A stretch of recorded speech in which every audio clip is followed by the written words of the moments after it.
हम कथा सुनाते राम सकल गुण धाम की। हम कथा सुनाते राम सकल गुण धाम की। ये रामायण है पुण्य कथा श्री राम की। ये रामायण है पुण्य कथा श्री राम की। जम्बूदीपे भरत खंडे आर्यावर्ते भारतवर्षे एक नगरी है विख्यात अयोध्या नाम की। यह जन्म भूमि है परम पूज्य श्री राम की। यह जन्म भूमि है परम पूज्य श्री राम की। यह रामायण है पुण्य कथा श्री राम की। यह रामायण है पुण्य कथा श्री राम की। श्री सीताराम चंद्राभ्याम नमः। श्रीमद् वाल्मीकीय रामायण भारत का स्वर्णिम महाकाव्य। 43वां सर्ग। महारानी कौसल्या का विलाप। शैया पर पड़े हुए राजा को पुत्र शोक से व्याकुल देख पुत्र के ही शोक से पीड़ित हुई कौसल्या ने उन महाराज से कहा, नरश्रेष्ठ श्रीराम पर अपना विष उड़ेलकर टेढ़ी चाल से चलने वाली कैकेयी केंचुल छोड़कर नूतन शरीर से प्रकट हुई सर्पिणी की भांति अब स्वच्छंद विचरेगी। जैसे घर में रहने वाला दुष्ट सर्प बारंबार भय देता रहता है, उसी प्रकार श्री रामचंद्र को वनवास देकर सफल मनोरथ हुई सुबगा कैकेयी सदा सावधान होकर मुझे त्रास देती रहेगी। यदि श्रीराम इस नगर में भीख मांगते हुए भी घर में रहते अथवा मेरे पुत्र को कैकेयी का दास भी बना दिया गया होता तो वैसा वरदान मुझे भी अभीष्ट होता, क्योंकि उस दशा में मुझे भी श्रीराम का दर्शन होता रहता। श्रीराम के वनवास का वरदान तो कैकेयी ने मुझे दुख देने के लिए ही मांगा है। कैकेयी ने अपनी इच्छा के अनुसार श्रीराम को उनके स्थान से भ्रष्ट करके वैसा ही किया है, जैसे किसी अग्निहोत्री ने पर्व के दिन देवताओं को उनके भाग से वंचित करके राक्षसों को वह भाग अर्पित कर दिया हो। गजराज के समान मंद गति से चलने वाले वीर महाबाहु धनुर्धर श्रीराम निश्चय ही अपनी पत्नी और लक्ष्मण के साथ वन में प्रवेश कर रहे होंगे। महाराज, जिन्होंने जीवन में कभी दुख नहीं देखे थे, उन श्रीराम, लक्ष्मण और सीता को आपने कैकेयी की बातों में आकर वन में भेज दिया। अब उन बेचारों की वनवास के कष्ट भोगने के सिवा और क्या अवस्था होगी। रत्नतुल्य उत्तम वस्तुओं से वंचित वे तीनों तरुण सुखरूप फल भोगने के समय घर से निकाल दिए गए। अब वे बेचारे फल मूल का भोजन करके कैसे रह सकेंगे। क्या अब फिर मेरे शोक को नष्ट करने वाला वह शुभ समय आएगा जब मैं सीता और लक्ष्मण के साथ वन से लौटे हुए श्रीराम को देखूंगी। कब वह शुभ अवसर प्राप्त होगा जबकि वीर श्रीराम और लक्ष्मण वन से लौट आए। यह सुनते ही यशस्विनी अयोध्यापुरी के सब लोग हर्ष से उल्लसित हो उठेंगे और घर घर फहराए गए ऊंचे ऊंचे ध्वज समूह पुरी की शोभा बढ़ाने लगेंगे। नरश्रेष्ठ श्रीराम और लक्ष्मण को पुनः वन से आया हुआ देख यह अयोध्यापुरी पूर्णिमा के उमड़ते हुए समुद्र की भांति कब हर्षोल्लास से परिपूर्ण होगी। जैसे साढ़ गाय को आगे करके चलता है, उसी प्रकार वीर महाबाहु श्रीराम रथ पर सीता को आगे करके कब अयोध्यापुरी में प्रवेश करेंगे। कब यहाँ के सहस्रों मनुष्य पुरी में प्रवेश करते और राजमार्ग पर चलते हुए मेरे दोनों शत्रुघ्न पुत्रों पर लावा खील की वर्षा करेंगे। उत्तम आयुध एवं खड्गलीय शिखरयुक्त पर्वतों के समान प्रतीत होने वाले श्रीराम और लक्ष्मण सुंदर कुंडलों से अलंकृत हो कब अयोध्यापुरी में प्रवेश करते हुए मेरे नेत्रों के समक्ष प्रकट होंगे। कब ब्राह्मणों की कन्याएं हर्षपूर्वक फूल और फल अर्पण करती हुई अयोध्यापुरी की परिक्रमा करेंगी। कब ज्ञान में बढ़े चढ़े और अवस्था में देवताओं के समान तेजस्वी धर्मात्मा श्रीराम उत्तम वर्षा की भांति जनसमुदाय का लालन करते हुए यहाँ पधारेंगे। वीर, इसमें संदेह नहीं कि पूर्व जन्म में मुझ नीच आचार विचार वाली नारी ने बछड़ों के दूध पीने के लिए उद्यत होते ही उनकी माताओं के स्तन काट दिए होंगे। पुरुष सिंह, जैसे किसी सिंह ने छोटे से बछड़े वाली वत्सला गौ को बलपूर्वक बछड़े से हीन कर दिया हो, उसी प्रकार कैकेयी ने मुझे बलात् अपने बेटे से विलग कर दिया है, जो उत्तम गुणों से युक्त और संपूर्ण शास्त्रों में प्रवीण हैं। उन अपने पुत्र श्रीराम के बिना मैं इकलौते बेटे वाली माँ जीवित नहीं रह सकती।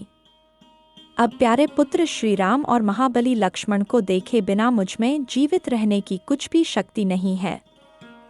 जैसे ग्रीष्म ऋतु में उत्कृष्ट प्रभाव वाले भगवान सूर्य अपनी किरणों द्वारा इस पृथ्वी को अधिक ताप देते हैं, उसी प्रकार यह पुत्र शोक जनित महान हितकारक अग्नि आज मुझे जलाए दे रही है। 44वां सर्ग। सुमित्रा का कौसल्या को आश्वासन देना। नारियों में श्रेष्ठ कौसल्या को इस प्रकार विलाप करती देख धर्मप्रायणा सुमित्रा यह धर्मयुक्त बात बोली।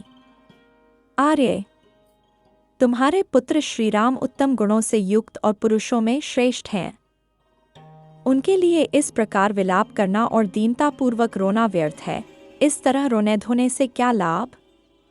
बहन, जो राज्य छोड़कर अपने महात्मा पिता को भली भांति सत्यवादी बनाने के लिए वन में चले गए हैं, वे तुम्हारे महाबली श्रेष्ठ पुत्र श्रीराम उस उत्तम धर्म में स्थित हैं, जिसका सत्पुरुषों ने सर्वदा और सम्यक प्रकार से पालन किया है तथा जो परलोक में भी सुखमय फल प्रदान करने वाला है।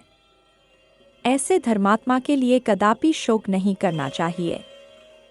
निष्पाप लक्ष्मण समस्त प्राणियों के प्रति दयालु हैं। वे सदा श्रीराम के प्रति उत्तम बर्ताव करते हैं, अतः उन महात्मा लक्ष्मण के लिए यह लाभ की ही बात है। विदेहनदिनी सीता भी जो सुख भोगने के ही योग्य है, वनवास के दुखों को भली भांति सोच समझकर ही तुम्हारे धर्मात्मा पुत्र का अनुसरण करती है। जो संसार में अपनी कीर्तिमयी पताका फहरा रहे हैं और सदा सत्यव्रत के पालन में प्रभु तत्पर रहते हैं, उन धर्मस्वरूप तुम्हारे पुत्र श्रीराम को कौन सा श्रेय प्राप्त नहीं हुआ है। श्रीराम की पवित्रता और उत्तम महात्म्य को जानकर निश्चय ही सूर्य अपनी किरणों द्वारा उनके शरीर को संतप्त नहीं कर सकते।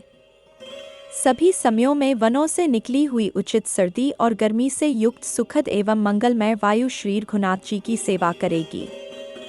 रात्रिकाल में धूप का कष्ट दूर करने वाले शीतल चंद्रमा सोते हुए निष्पाप श्रीराम का अपने किरण रूपी करों से आलिंगन और स्पर्श करके उन्हें आह्लाद प्रदान करेंगे। श्रीराम के द्वारा रणभूमि में तिमिध्वज शंबर के पुत्र दानवराज सुबाहु को मारा गया देख विश्वामित्र जी ने उन महातेजस्वी वीर को बहुत से दिव्यास्त्र प्रदान किए थे। वे पुरुष सिंह श्रीराम बड़े शूरवीर हैं। वे अपने ही बाहुबल का आश्रय लेकर जैसे महल में रहते थे, उसी तरह वन में भी निडर होकर रहेंगे। जिनके बाणों का लक्ष्य बनकर सभी शत्रु विनाश को प्राप्त होते हैं, उनके शासन में यह पृथ्वी और यहाँ के प्राणी कैसे नहीं रहेंगे। श्रीराम की जैसी शारीरिक शोभा है, जैसा पराक्रम है और जैसी कल्याणकारिणी शक्ति है, उससे जान पड़ता है कि वे वनवास से लौटकर शीघ्र ही अपना राज्य प्राप्त कर लेंगे।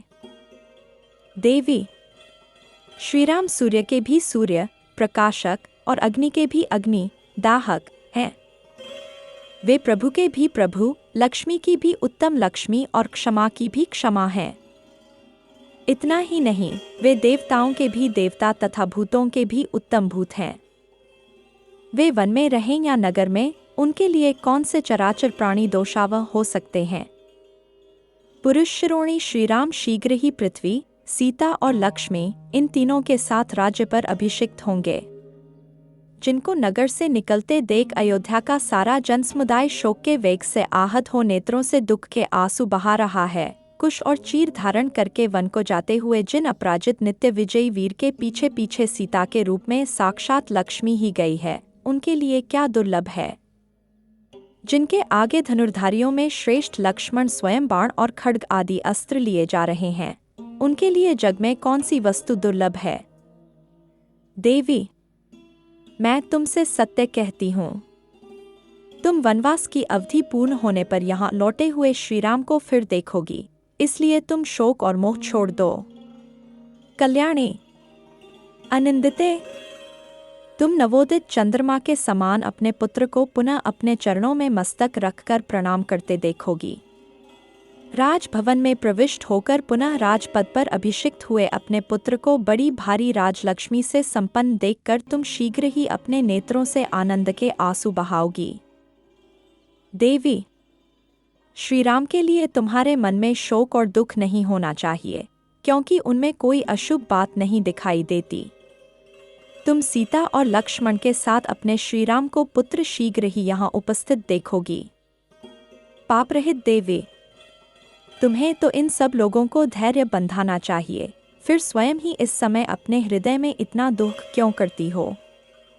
देवी, तुम्हें शोक नहीं करना चाहिए, क्योंकि तुम्हें रघुकुलंदन राम जैसा बेटा मिला है। श्री राम से बढ़कर सन्मार्ग में स्थिर रहने वाला मनुष्य संसार में दूसरा कोई नहीं है। जैसे वर्षाकाल के मेघों की घटा जल की वृष्टि करती है, उसी प्रकार तुम सुहृदों सहित अपने पुत्र श्री राम को अपने चरणों में प्रणाम करते देख शीघ्र ही आनंद पूर्वक आंसुओं की वर्षा करोगी। तुम्हारे वरदायक पुत्र पुनः शीघ्र ही अयोध्या में आकर अपने मोटे मोटे कोमल हाथों द्वारा तुम्हारे दोनों पैरों को दबाएंगे। जैसे मेघमाला पर्वत को नहलाती है, उसी प्रकार तुम अभिवादन करके नमस्कार करते हुए सुहृदों सहित अपने शूरवीर पुत्र का आनंद के आंसुओं से अभिषेक करोगी। बातचीत करने में कुशल, दोषरहित तथा रमणीय रूप वाली देवी सुमित्रा इस प्रकार तरह तरह की बातों से श्रीराम माता कौसल्या को आश्वासन देती हुई उपर्युक्त बातें कहकर चुप हो गईं। लक्ष्मण की माता का वह वचन सुनकर महाराज दशरथ की पत्नी तथा श्रीराम की माता कौसल्या का सारा शोक उनके शरीर मन में ही तत्काल विलीन हो गया।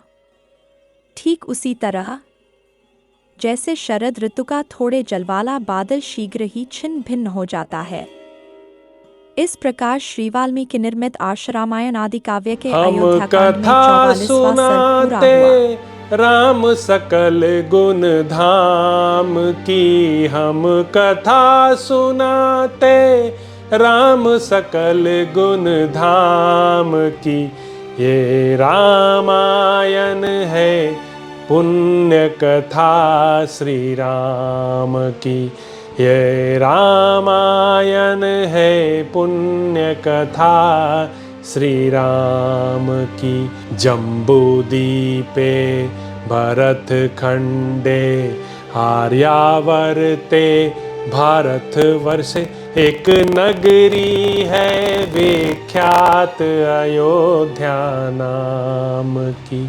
यह जन्म भूमि है परम पूज्य श्री राम की। यह जन्म भूमि है परम पूज्य श्री राम की।